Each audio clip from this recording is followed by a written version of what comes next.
नमस्कार साथियों, मेरा नाम है के महंतो। स्वागत है आपका ऑनसीन टूथ चैनल का एक नया वीडियो में। आज हम एक ऐसा व्यक्ति के बारे में चर्चा करेंगे जो व्यक्ति भारत आज़ाद होने से पहले 40,000 से ज़्यादा सैनिक का एक सेना बना के भारत का पूर्व दिशा बर्मा, आज का म्यांमार से दिल्ली चलो नारा लगाते हुए भारत के मणिपुर तक अपने सेना लेके पहुंच गए थे। तो चलिए आज का वीडियो में हम सुभाष बोस के बारे में शुरू से जानेंगे। जिस समय यूरोप में एक आर्म्ड रेस चल रही थी, सबमरीन, एयरक्राफ्ट, आर्टिलरी, टैंकर जैसा मॉडर्न वेपन्स लोगों के हाथ लग रही थी, तब हर किसी को लग रहा था हम सबसे ज़्यादा पावरफुल। इसी टाइप का सोच के चलते यूरोपियन कंट्रियों में अपना देश के एरिया बढ़ाना या फिर कॉलोनी बढ़ाना जैसा रेस शुरू हो गया था, जिसके कारण प्रथम विश्व युद्ध जैसा एक विश्वव्यापी महायुद्ध 1914 से लेकर 1918 तक चला था। जिस समय विश्व का माहौल ऐसा कुछ था, उस समय इंडिया में सुभाष बोस नाम का एक व्यक्ति का उदय हो रहा था। माहौल का हिसाब से आदमी का सोच भी बनता है। जिस एरिया का माहौल जैसा रहता है, वहाँ के लोगों का थिंकिंग भी ऐसा ही होता है। उस समय का माहौल बदला लेना, किसी को हरा के उससे आगे निकल जाना जैसा था। तो ऐसा कुछ माहौल दुनिया में रहने के टाइम सुभाष बोस जब छोटा से बड़ा हो रहे थे, वो भी इसी माइंड सेटअप के साथ बड़े हुए थे। तो चलिए आज का वीडियो में हम सुभाष बोस के बारे में शुरू से जानेंगे, जिनका जन्म जनवरी 23, 1897 को ओडिशा के कटक में हुआ था, जिनका माताजी प्रभावती देवी और पिताजी जानकीनाथ बोस थे, जो कि कोलकाता से ओडिशा जाके कटक में बस गए थे और एक वकील का रूप में अपना करियर शुरू किए थे कटक में। सुभाष बोस का शुरुआती एजुकेशन यूरोपियन स्कूल कटक में हुआ था। अपना मैट्रिक स्तर के पढ़ाई ओडिशा के कटक में कंप्लीट करने के बाद सुभाष बोस ने हायर स्टडी के लिए प्रेसिडेंसी कॉलेज कोलकाता में जाके दाखिला लिया, जहां पे 90% प्रोफेसर ब्रिटिशर्स थे। उनमें से रो नामक एक प्रोफेसर स्टूडेंट्स को बहुत पीटते थे।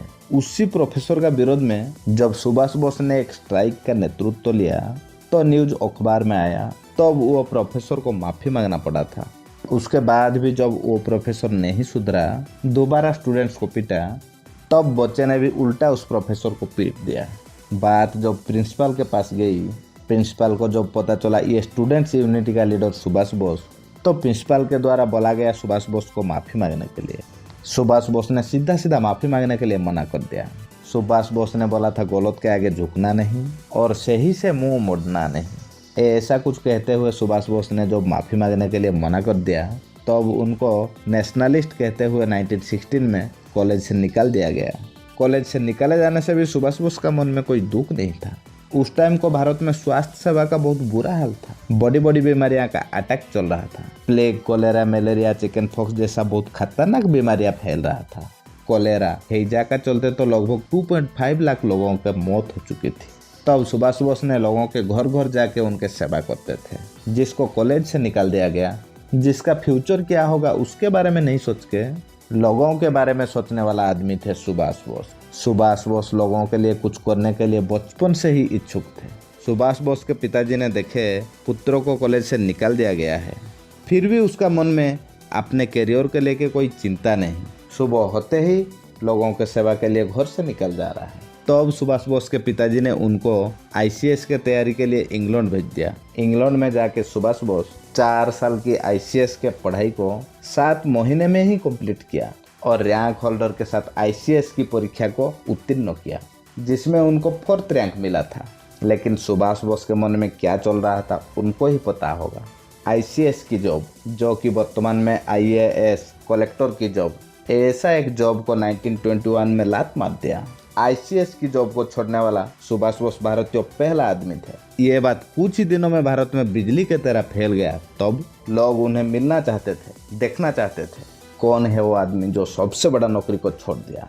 जब उन्होंने इंग्लैंड से भारत आए, मुंबई में पहुंचते ही हजारों लोगों की भीड़ लग गई उनको देखने के लिए। लेकिन सुभाष बोस जॉब क्यों छोड़े थे, सुभाष बोस ने किस टाइप का आदमी थे, हम ये वीडियो का स्टार्टिंग में ही आप लोगों को बताया हूँ।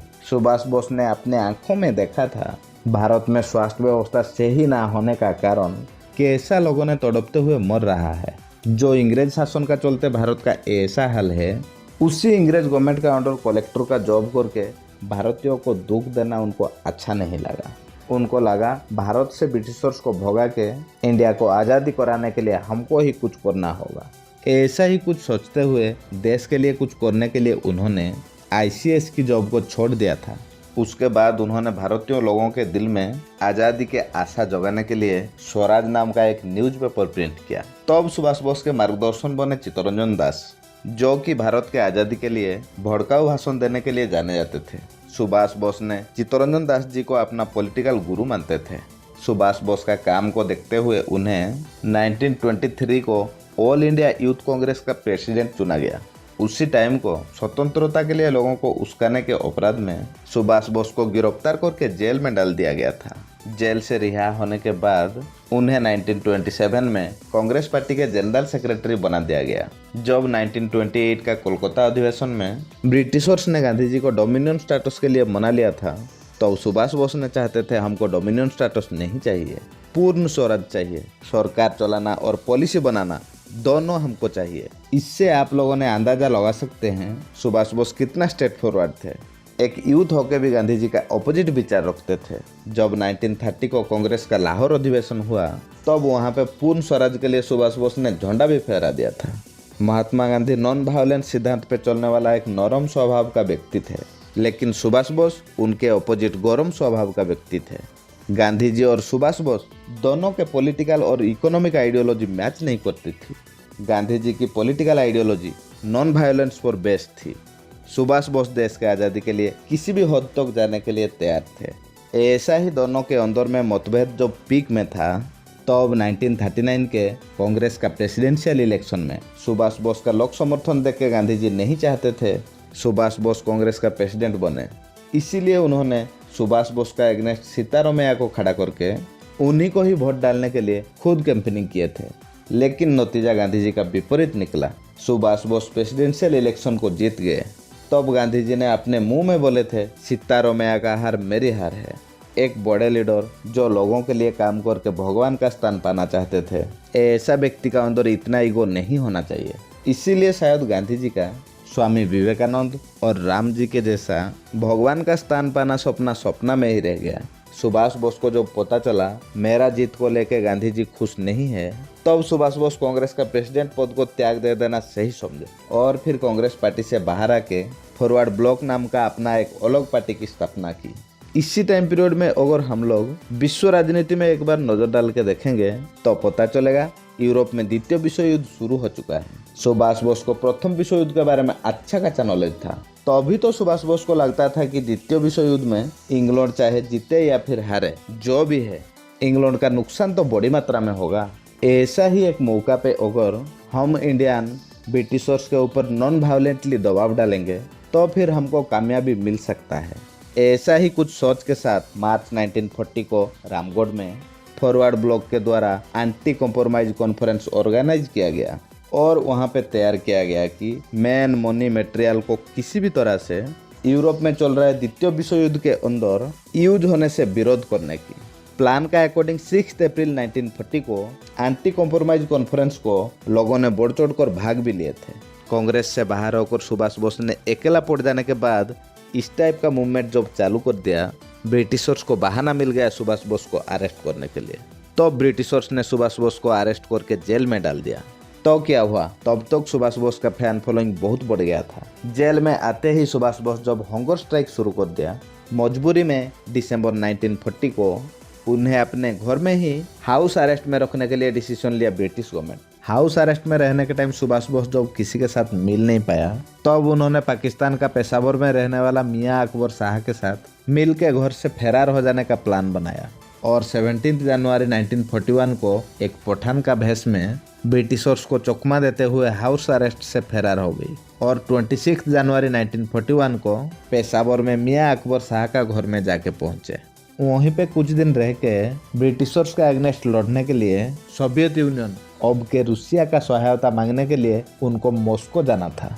लेकिन जब जून 1941 में रूसिया एलाइड फोर्स में शामिल हो गया, एलाइड फोर्स मित्र राष्ट्रों का सदस्य इंग्लैंड भी था, इसीलिए सुभाष बोस मॉस्को जाने का प्लान कैंसिल करके जर्मनी के लिए रवाना हो गए।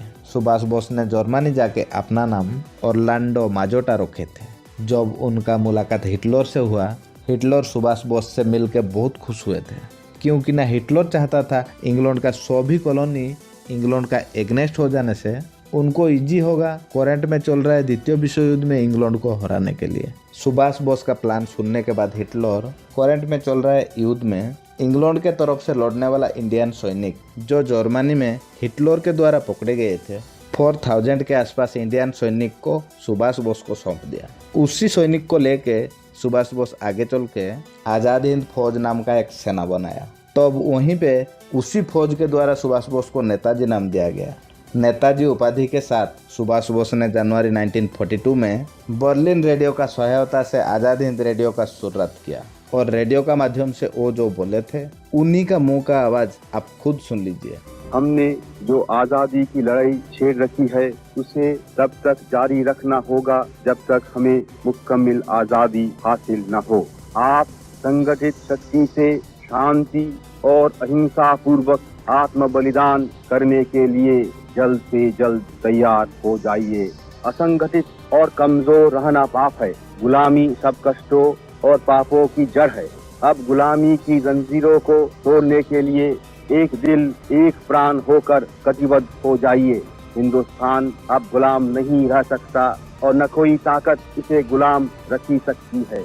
हाँ, हमें स्वतंत्रता का मूल्य चुकाना होगा। आप इसके लिए तैयार हो जाइए, जिससे यदि हम गुलाम हिंदुस्तान में पैदा हुए हैं तो स्वतंत्र हिंदुस्तान में जीवे और मरे, तभी आजाद हिंदुस्तान दुनिया को नए नए संदेश दे सकेगा। ऐसा कुछ कहते हुए सुभाष बोस ने आज़ाद हिंद रेडियो का माध्यम से देशवासी को अपना संदेश सुनाया था। आप लोगों को पता होगा द्वितीय विश्व युद्ध में एक्सिस पावर का अंदर जर्मनी, इटली और जापान थे। जापान ज्योग्राफिकली इंडिया का पास में है, इसीलिए हिटलर अपने पास युद्धबंदी रहा 4000 इंडियन सैनिक को सुभाष बोस को दे के फरवरी 1943 में अपना एक पनडुब्बी का सहायता से जापान भेज दिया। तब सिंगापुर भी इंडिया जैसा इंग्लैंड का एक कॉलोनी था। इंग्लैंड को द्वितीय विश्व युद्ध में दुर्बल बनाने के लिए एक्सिस पावर का प्लान के मुताबिक जापान लगातार सिंगापुर में अटैक कर रहा था। तब सिंगापुर में 85,000 ब्रिटिश सैनिक में से 45,000 इंडियन सैनिक थे। ये बात जब सुभाष बोस को पता चला तब उन्होंने जापान का एयरफोर्स सिंगापुर में बम गिराने के लिए जाने के टाइम बम के साथ कुछ पर्ची भी फेंकने के लिए दे देते थे, जिसमें लिखा रहता था हिंदी और इंग्लिश दोनों भाषा में, तुम भारतीयों कब तक अंग्रेजों का गुलाम बन के लड़ते रहोगे। जब वो पर्चे सिंगापुर में रहने वाले भारतीय सैनिक पढ़े, उनके अंदर विद्रोह चालू हो गया। उसके चलते कुछ दिन के बाद सिंगापुर को जब जापान जीत गया, सिंगापुर में रहने वाला 45,000 इंडियन सैनिक को जर्मनी से लाया 4000 सैनिक के साथ मिला के 25 अगस्त 1943 को सुभाष बोस ने इंडियन नेशनल आर्मी INA का सुप्रीम कमांडर बन गया। तब उनके एक पॉपुलर स्लोगन था, तुम मुझे खून दो मैं तुम्हें आज़ादी दूंगा। 6 नवंबर 1943 को Japanese army Andaman and Nicobar island को ब्रिटिशर्स से छीन के सुभाष बोस को दे दिया। सुभाष बोस ने उसका नाम बदल के शहीद एंड स्वराज द्वीप रख दिए थे।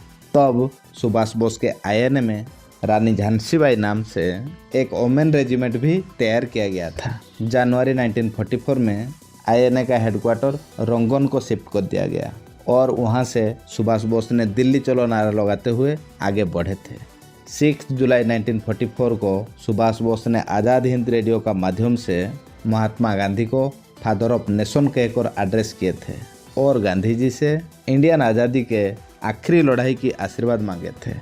और उसके बाद बर्मा अब का म्यांमार के रास्ते से इंडिया के अंदर घुस के 14 अप्रैल 1944 को मणिपुर से ब्रिटिशर्स को भगाते हुए तिरंगा लहराने में सफल हो गए थे। अभी तक तो सब कुछ ठीक ठाक चल रहा था, लेकिन उधर जर्मनी में 30 अप्रैल 1945 को हिटलर सुसाइड कर दिया। बाद में फिर 6 और 9 अगस्त 1945 को जापान का हिरोशिमा और नागासाकी जैसा 2 प्रमुख शहर का ऊपर USA ने 2 न्यूक्लियर बम गिराने के साथ द्वितीय विश्व युद्ध का अंत हो जाता है, जिसके चलते सुभाष बोस को काफ़ी नुकसान सहना पड़ता है। पीछे से जर्मनी और जापान से मिलने वाला मनी, फूड और वेपन्स का सप्लाई रुक जाता है। तब सुभाष बोस ने अपने फौज को पीछे बुला के रूसिया से मदद लेने के लिए मॉस्को जाने के टाइम 18 अगस्त 1945 को रास्ते में ताइवान का अंदर सुभाष बोस बैठने वाला प्लेन क्रैश हो जाने के साथ सुभाष बोस का मृत्यु हो जाता है। दोस्तों, इस प्रकार से सुभाष बोस का आज़ादी का सपना अधूरा रह गया था। जिस विश्वास के साथ आप लोगों ने अभी तक इस वीडियो में जुड़े हुए हो कि इस वीडियो में कुछ अलग सीखने के लिए मिल रहा है, उसी विश्वास के लिए मैं आपको कह रहा हूँ, अगर आप मेरा चैनल पर नई है और अनसीन ट्रूथ चैनल को अभी तक सब्सक्राइब नहीं किया है तो पहले सब्सक्राइब कर लीजिए। मैं ऐसा ही नॉलेजियस वीडियो इस चैनल पर लाता रहूँगा। आज के लिए बस इतना ही। Thank you for listening.